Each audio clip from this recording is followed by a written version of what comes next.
Go ahead. Turn it up.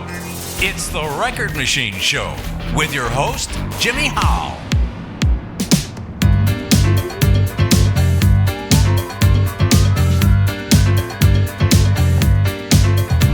I told you once before, I won't say it twice again. I want you and only you, not why or when. You said you wanted me, not just talk of birds and bees. You said you and only you could set me free. Who'll be the one I'll count on to bow down on one knee to me? Add 'em up now, who's your majesty? I'm the queen, living without a king. I got everything from silver, gold, and riches. But tell me what it means.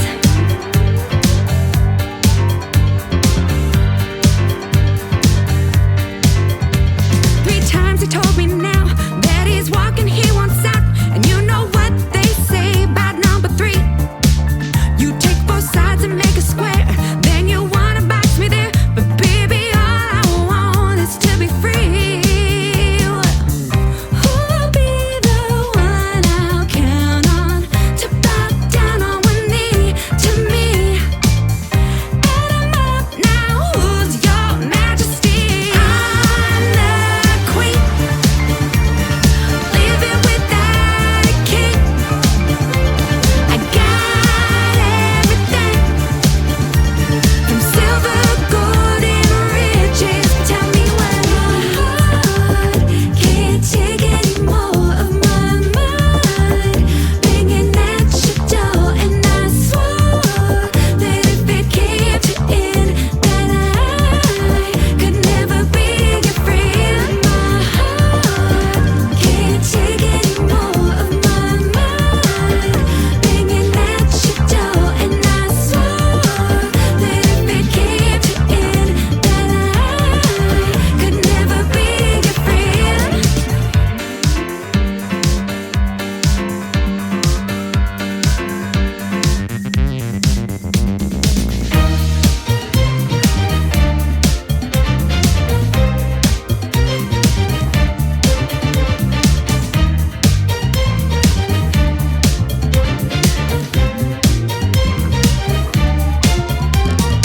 I'm the queen, living without a king.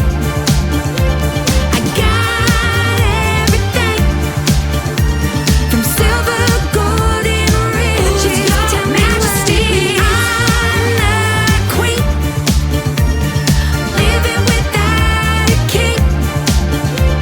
I got everything from silver, gold, and riches. But tell me what it means. Ladies and gentlemen, please welcome pop recording artist Leigh Jones to the program. Leigh, how you doing? I'm doing well. How are you? Not too bad. Not too bad. It's a nice day here in North Myrtle Beach. Where are you at? I'm in Pasadena, California, and it is pouring rain, which is my favorite. Wow, I thought it never rains in California. Oh, it rains now. So Albert Hammond was a liar when he wrote that song, huh? We've been getting a ton of rain, and obviously we need it. Yeah, you definitely do. It gets too dry there, right? It does, yeah. I'm like, wow, the mountains, they're not just dirt. Right. Now, are you originally from there, or are you from somewhere else? I am.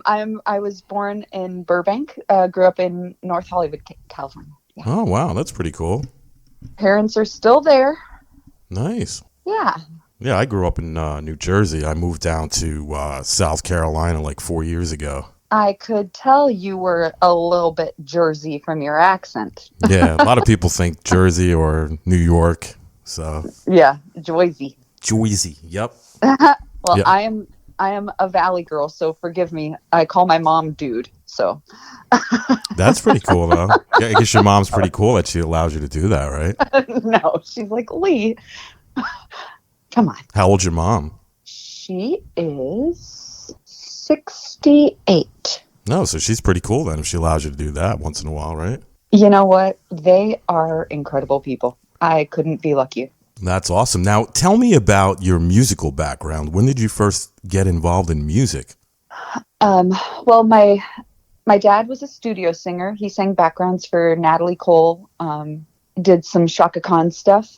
And so they tell me that I was singing scales in my crib before I could even talk. I went to the LA County High School for the Arts. It's called LACSA. It's on the campus of Cal State LA. Mm-hmm.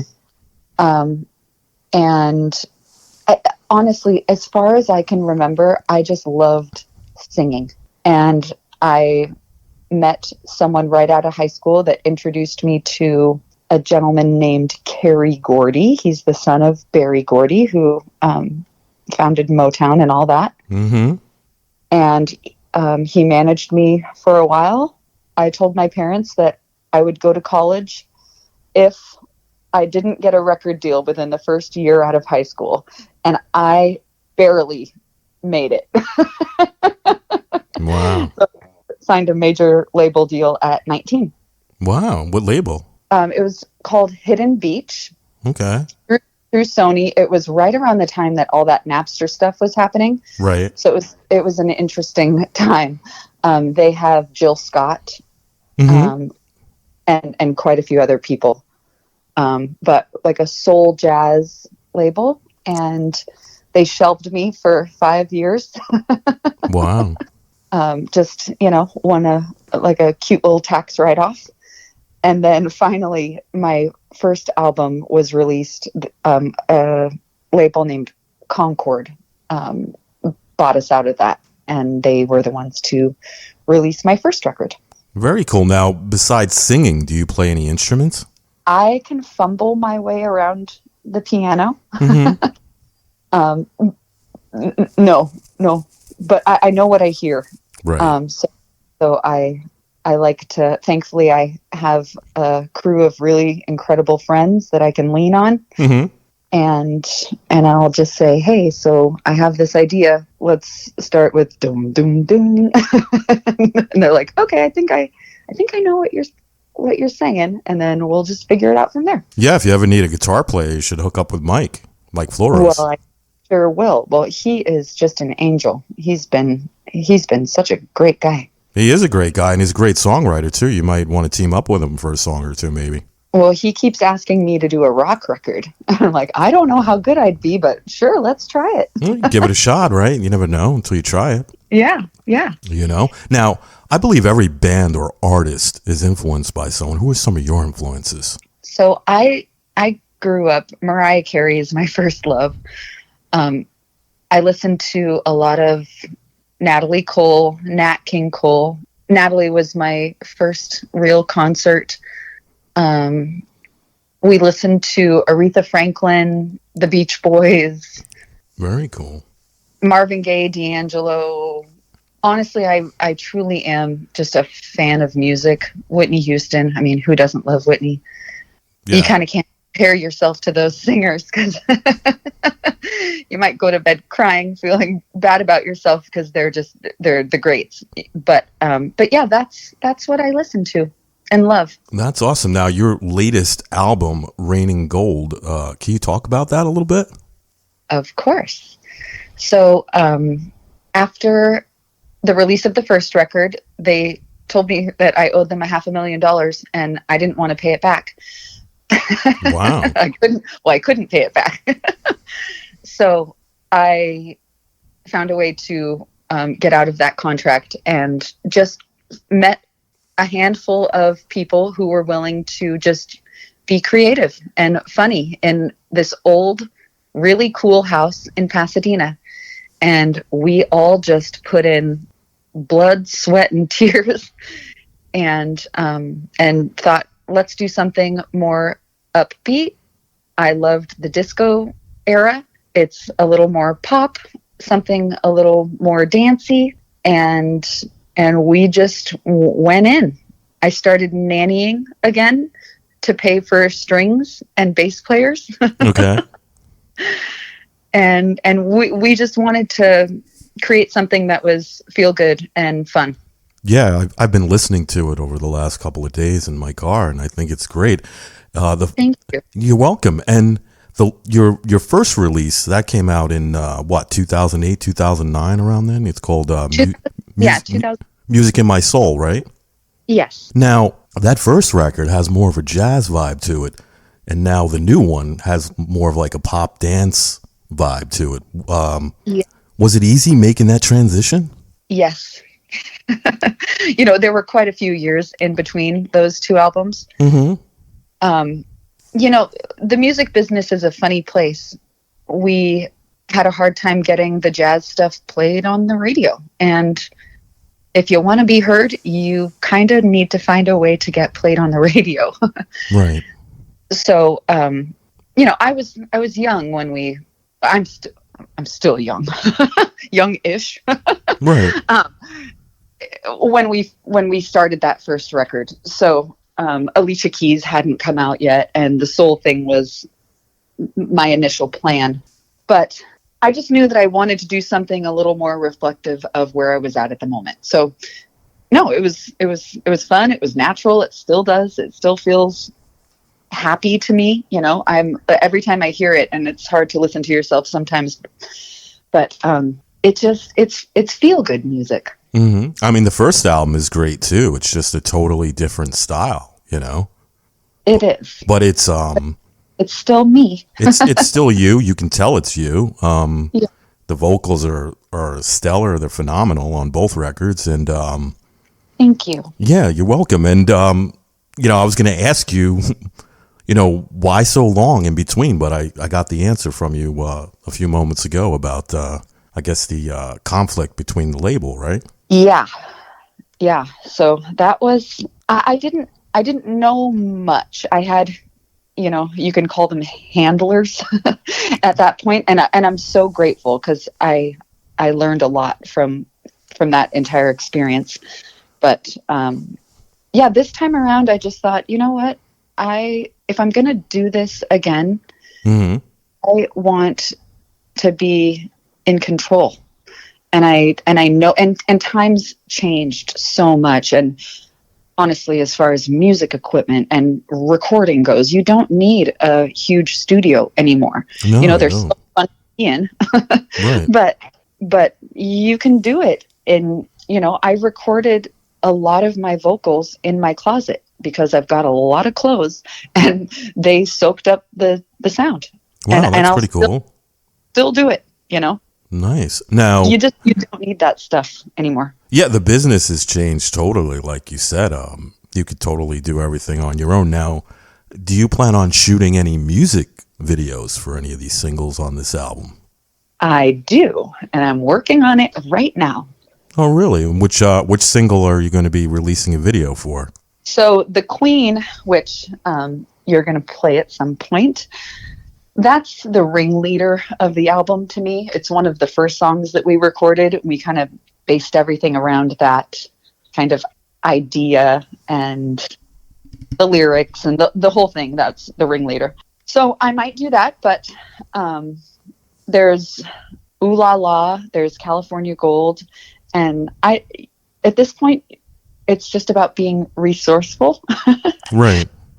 And, I'm surrounded by so many incredible, talented people who are just hungry and want to just create something incredible. So I'm looking into, students Right. who really, I call them these young kids, they know what's cool, and I want to hang around that. I need to know what I want to phrase this correctly. I like their insight. Mm-hmm. I like the insight of, someone who isn't as jaded No, that makes sense. been, broken down by kind of whatever it is that they had going on before. Fresh. I like hanging around people with fresh ideas. To people that are tech savvy are good to know too. You could shoot a music video on an iPhone or an Android phone these days too. Absolutely. So I make sure that I keep my iPhone updated because you can do anything on that. I was doing voiceover work on my iPhone. and Yeah. it sounds great. No, I believe it. Now, you can also do a lyric video too if you don't want to, go through the whole hiring people to act in the video as well. You could do lyric videos too. They're pretty effective as far as marketing goes. Right. Well, that's good insight. And they're I'll not steal that idea. They're not that expensive to make either. They're pretty cheap. I think they're under most people get them done for under $300. I think. Oh, well, I just might do that as soon as we get off the phone. Nice. Now, this podcast is going to feature two of your tracks, The Queen and California Gold. What's the story behind those two songs? The Queen, I had just gotten out of a relationship, and I was, I stay thankful. Everyone can let life kind of beat you down. Life is life, but it keeps on moving. So The Queen was inspired by knowing my worth and just having fun with the idea of I'm a queen living without a king. I've got everything, silver, gold, and riches, but what does it mean? Mm-hmm. And we were just having fun in the studio. We were just having fun. We were dancing and okay, yeah, all right. Well, how about if this, being silly with it, and creating something that, we thought that other people could relate to because it was so apparent to us. California Gold is a similar idea. Mm-hmm. Obviously, I'm a California girl, and I don't know. We can get into the lyrics if you want to, but we were just having fun. That's all. When you write new songs, what is your creative process like? So normally it just starts with, this is going to sound funny, but for me, it just starts with a feeling. And I've got two of my best friends, this gentleman named Jared Rosenbaum, who played keys and produced, and Christina Guyard, who did the drums and co-produced and wrote everything. They are my secret weapons. Nice. And so we would just sit down and someone would play a little something. I say, okay, wait, I like that. Yeah. What if we, put a little bass behind it, something, and then take it a little funkier. Oh, wait, like this artist? Yeah, let's do that. And then I specialize in melodies, and I'm humble too. My strong suit is more melody driven. Mm-hmm. And I would just sing something and we'd put it on voice memos. And then we had other friends around who were like, oh, what if, California Gold? And we're like, oh, that's cool. Okay, well, what's California Gold like? Fool's digging, let's talk about gold. And I mean, honestly, the whole thing just kind of spirals into something where you're like, all right, I think we have something here. Very cool. Now, Yeah. if given the opportunity, who would you most like to collaborate with? Well, that's a fantastic question. Gosh. Well, I would love to do something with Pharrell at some point. That would be cool. He's just cool. And he does so many different things with different artists. I also love, there's a producer named Danger Mouse. Uh-huh. He did all the Gnarls Barkley stuff and worked with Nora Jones and quite a few people. And he's a friend of mine, but he was always too busy and I didn't have the budget to Wow. get him to record with me. But I was listening to some of that stuff last night and it's just good. I mean, I listen to music non-stop. I'll just sit in the car and listen to other artists. There's this gentleman that I met recently. I was listening to Paula Abdul in my car. Nice. Forever Your Girl. I remember that one. Song. And I'm sitting there and I use one of the streaming platforms named Tidal, and they have the most incredible credits on there. So I looked and I thought, okay, Oliver Lieber. I'm going to see if he's on Instagram. And I found him and I tagged him in a post and I just I watched the Laker game with him last Sunday. Very cool. We're incredible friends, and I keep saying, hey, we need another Forever Your Girl. That would be awesome, right? Right? Yeah. And he wrote it. I mean, the whole thing. Like, you are absolutely incredible. Do you want to make something else? Because I'm here. I'm ready. Do you ever do covers? Do you post covers of you singing other people's music? I don't. You should try doing a cover of Forever Your Girl and tagging Paula Abdul in it. See what she thinks about it. Well, that's a very good idea. Another good idea. I had a friend of mine do that. This girl I'm friends with from the UK, Lena. She has a band called Lena and the Lions. And she kind of has like a similar voice to Jane Wiedlin. You remember her from the Go-Go's? I do. So I told her she was doing a covers album. And I said, why don't you do a cover of the song Rush Hour? And she never heard the song before. And I had sent it to her. And she did a version of it. And she tagged Jane Wiedlin in it. And Jane actually responded to it, which was pretty cool. People are more accessible than we think. Yeah. She was really impressed with the version that she did. And plus, once you tag her, she may, post it out on her page and other people will see it. Just so now everybody knows who the hell Leigh Jones is. You know what I mean? More people know who you are. Okay, well, I'm just sitting here taking notes. So. Don't you think that's a good idea? It's a great idea. Why not? It can't hurt, right? It can't hurt. Now, all you have to do is try. Exactly.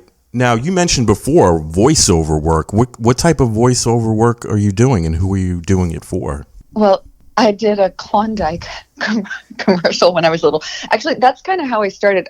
My dad, I told you, he was a studio singer, and they'd say, well, do you have any kids? He's like, yeah, I have 5. What kind of voice do you want? And so I started doing stuff for the Power Rangers. Wow. When I was probably 6.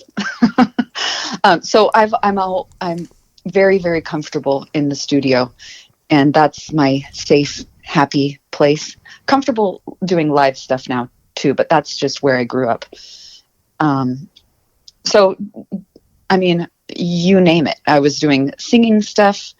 I've been doing stuff for, press 1 for compliance, press 2 for, us radio voice. We have voices for radio. Is that what they say? Yeah. So I've done that for businesses. I mean, sometimes you still have to. You don't have a face for radio. You have a voice for radio. Not a face. I mean, you have a beautiful face. So I don't. You're actually a bonus thing because you look good and you sound good. So, so a lot of people that are on the radio, you'd be surprised what they look like. You know what I mean? It's true, though. You're very sweet. Thank you. Did I mention that I'm a makeup artist? So I know how to put it on. I can look like a homeless person or I can look like a superstar. It just depends on what you want that day. So you do makeup artist as well? I do, yeah. You have a lot of clients? Yeah. I've been mostly doing bridal stuff. All of my friends are musicians, so I was doing some music videos and stuff for them. But I got into it because I was doing these videos and we were just paying out the nose for these people to mess up my face. And I just thought, no. I know where my eyebrows belong. I know where my lip line is. I'm just going to figure this out. So I just became one and started doing it for myself. And then in turn, turns out I really love doing it. And I love kind of beautifying the world, making people feel good about themselves. And so that has been another gift. So how do you advertise for the voiceover and the makeup artist? You don't have a website currently, right? So you're using social media? Yeah. My sister-in-law works for Warner Brothers, and she's been kind enough to introduce me to quite a few of her friends that work on all of those big shows. And, you just, when you live and grow up in LA, there are a gazillion people that do what you do, but people want to work with people they want to work with. So you show up on time, you act gracefully, and you cross your fingers for the next gig. Yeah, I hear you on that. Now, do you ever barter with people, like services for services? Sure. I mean, that's a good way to help fund your music recordings, right? It is. I don't do things expecting anything in return. So if someone needs backgrounds on something, Mm-hmm. I do it because I love to do it. And, if they want my friend went to the Grammys this year and she was asking my opinion on what dress she should wear. And I said, do you want to come over and I'll do your makeup? She's a tour manager for quite a few artists. So I just do it because I love to do it.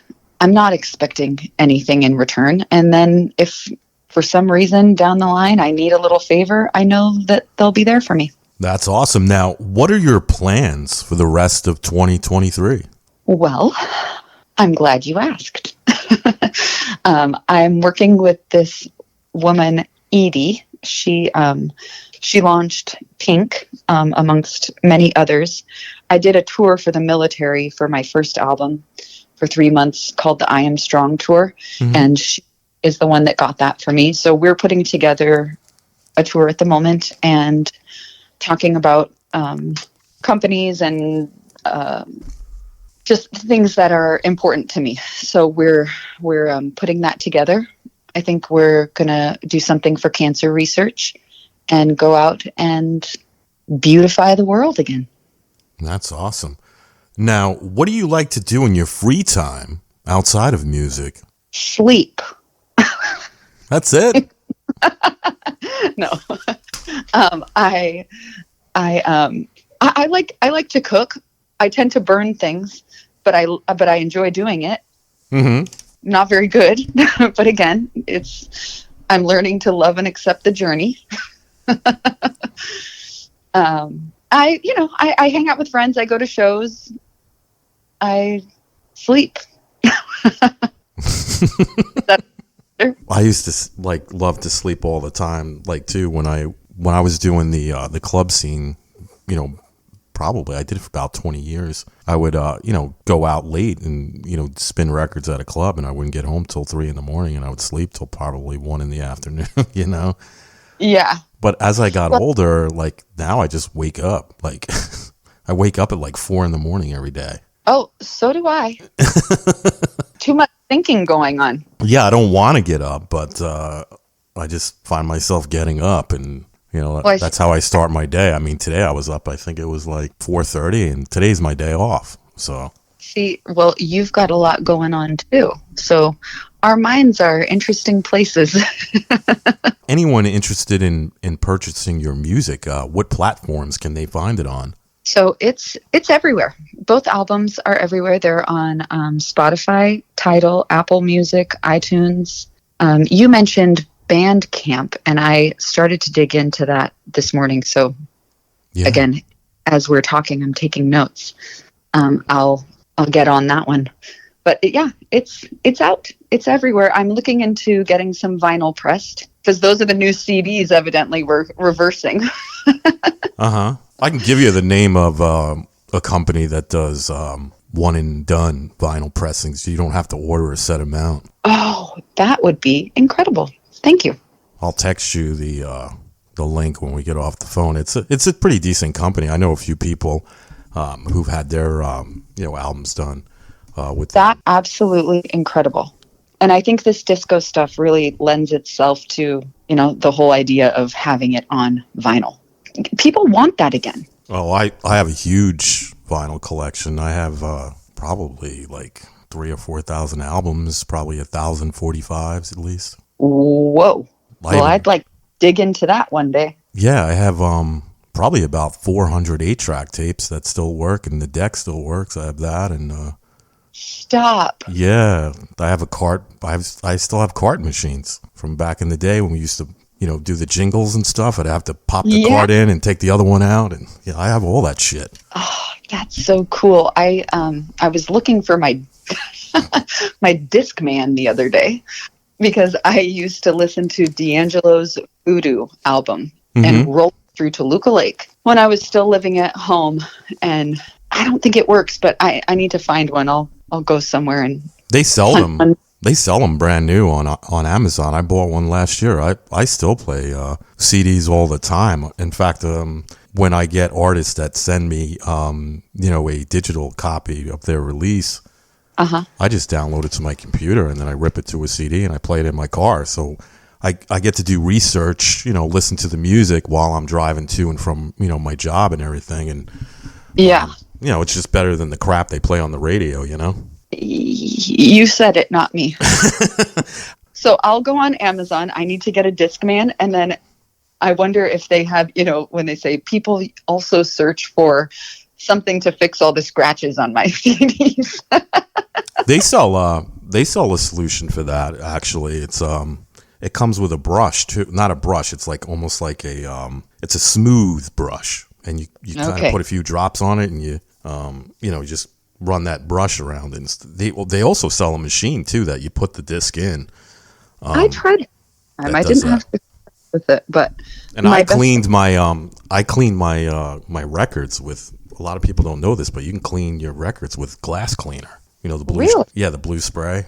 I use that to clean my my albums and stuff. Just got to get the one that doesn't have the ammonia in it. Okay. The ammonia free. Do you have a big record collection? I don't. I have about 3. So it's nothing compared to yours. Wow. But my CDs and my cassettes are really strong. I mean, I've got a signed Natalie Cole one in there. I've got Michael McDonald. Very cool. Yeah, just what some 80s kid was listening to. Nice. Now, is there anything you'd like to mention that we didn't talk about today? You're hitting me with some very good questions. I think, thank you for asking that. I think it's important for people to know that you're the only one that can do this for yourself. Mm-hmm. And you're never going to get it if you don't try. And have fun. Love the journey. Because the end goal, it's not guaranteed. We're having fun, and I think that is relatable. We're living in a very interesting world right now. Definitely. And people just want relatability, know that they're not the only one going through what they're going through. So be honest, be sincere, be authentic, have fun. Absolutely. Well, Leigh, I want to thank you so much for coming on the show today and sharing your story and your great music with us. Well, thank you. This was such a gift. I really appreciate you. Anytime you have a new release coming out and you want to come back on the show, you got my number. We're friends on Facebook. Definitely reach out to me, all right? You are the best. Thank you. And if you have any questions about anything, you let me know, all right? If I can help you out, I will. I certainly will. Thank you so much for your time. I really, really appreciate you. You're welcome. And like I said, you're welcome back anytime, all right? Thank you so much. Have a beautiful day. All right, you too. Okay, bye. A heart can freeze here, freeze in the shadows, or burn too hot in the rays of the sunshine. Gives you a feeling, so big and hearing. No. Dirty mouths, they'll spit your name while they brush their teeth with your time. West Coast, we get dirty digging. I see you won't be getting. Make it worth more than only another kind of lonely. Don't be them fools that get digging. They're searching for false thinking rules that they can make by the wrong right. Well, the promise standing, landing, no promises tonight, but I will do what I do when I'm doing it right. California girl.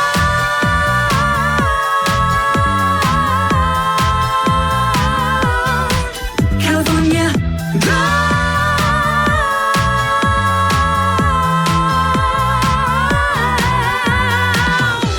Do you really believe it? That it makes you unique? Spitting that game, same as all the boys say. Can you step up and show it? Match my flame.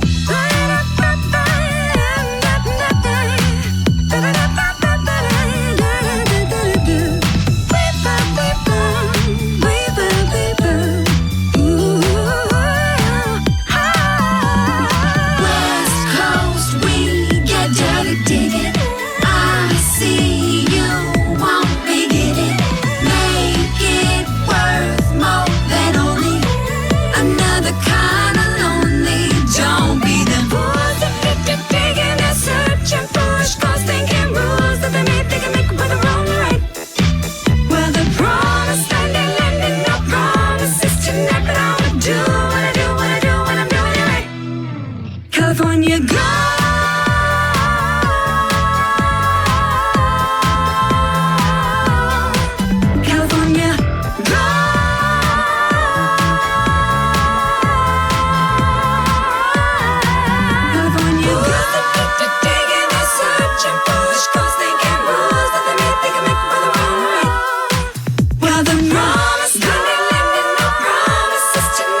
Machine Show is a weekly radio podcast produced by Jimmy Howell Productions. All rights reserved. For information regarding distribution or adding this podcast to your website, please visit our contact page at therecordmachineshow.com to submit your request.